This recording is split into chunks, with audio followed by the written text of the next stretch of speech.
শুভ দুপুর বন্ধুরা, আশা করি সবাই খুব ভালো আছেন। আমিও ভালো আছি। আজ তো বৃষ্টির দিন, ছেলের আবদার আজকে খিচুড়ি আর ইলিশ মাছ ভাজা করো। ছেলে নিয়ে খিচুড়ি ভালোবাসে না, কিন্তু আজকে বললো ওর একটু খিচুড়ি খেতে ইচ্ছা করছে। আর এই যে ইলিশ মাছটা ভাজছি, অনেক বেলা হয়ে গেছে। ছেলেকে বলেছি তুই আসলে গরম গরম মাছ ভেজে দেবো। এর সঙ্গে একটু আলু দিয়ে এটা বেসন দিয়ে বানিয়েছি। শুধু মাছ ভাজা খাবে, এই জন্য একটু আলু দিয়ে একটা বেগুনের যা দাম, ছেলে বেগুন আনতে গেছে 120 টাকা কেজি বলছে, ওই জন্য আর আনিনি।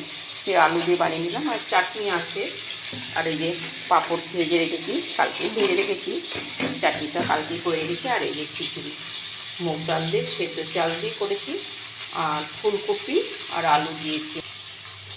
এই যে ফুলকপি, এই যে বড় বড় করে আলু দিয়েছি।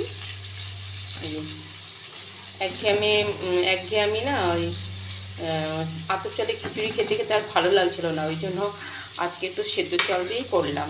ওই যে এখন 2:30টা বেজে গেছে, অনেক লেট হয়ে গেল। তো ওই মাছটা ভাজলেই খেতে দিয়ে দেবো আর কি। তাহলে বন্ধুরা, কার কার এরকম আয়োজন পছন্দ এই বৃষ্টির দিনে অবশ্যই কমেন্টে জানাবেন। তাহলে সবাই ভালো থাকবেন, সুস্থ থাকবেন। নমস্কার।